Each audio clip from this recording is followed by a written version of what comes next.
Today's workout is called Plato. Warm up. You're going to set a clock for 5 minutes and as many rounds and reps you can do.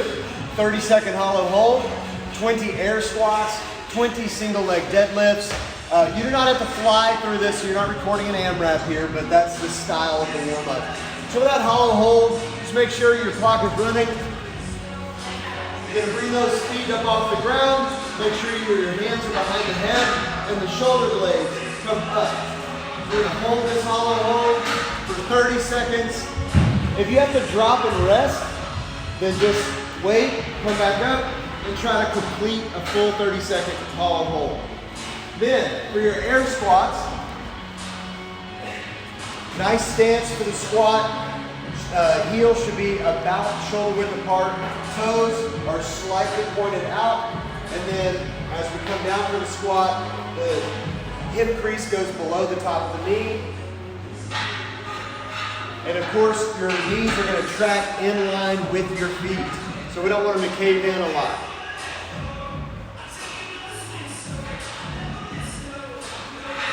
After that, we're going to go to single leg deadlifts just to continue to further engage the glutes here. Reach down with both hands, touch the ground, and stand up all the way. Don't stay leaned over.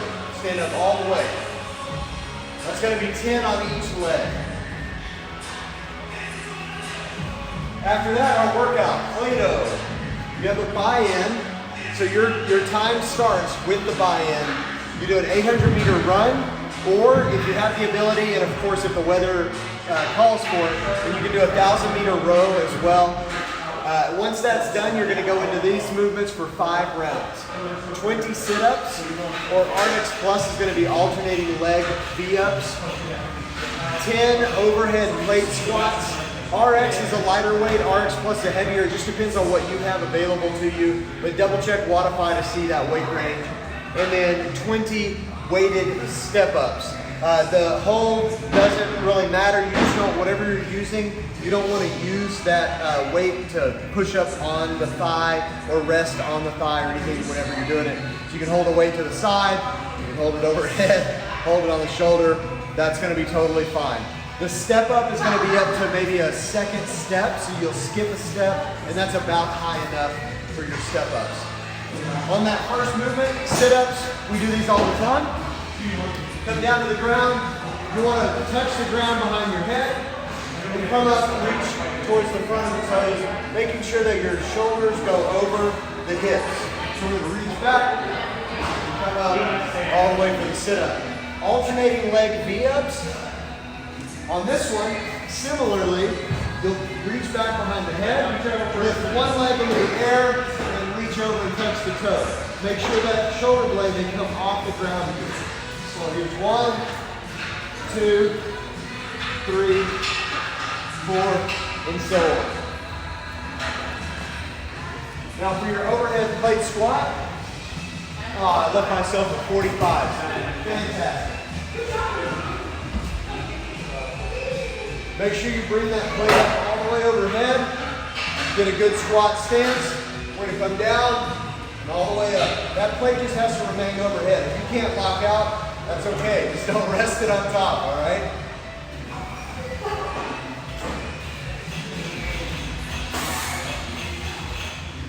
All right, that's about all I want to do. So that's your overhead plate squat. And then, of course, our next movement is going to be that weighted step up. So, if you have a bench or something at the house, you can probably use that. But of course, if you have stairs, just go to that second step. I'm going to hold this plate however I want and get my step-ups. Maybe I want to go overhead for a challenge. You can alternate. You'll want to do 10 on each leg. You can alternate as desired on that one. Again, you're doing 5 rounds, 20, 10, 20 of those 3 different movements. And then your cash out, same as the buy-in. 800-meter run or 1,000-meter row, that's included in your time. So time starts before the buy-in and ends after the cash out. All right, good luck out there.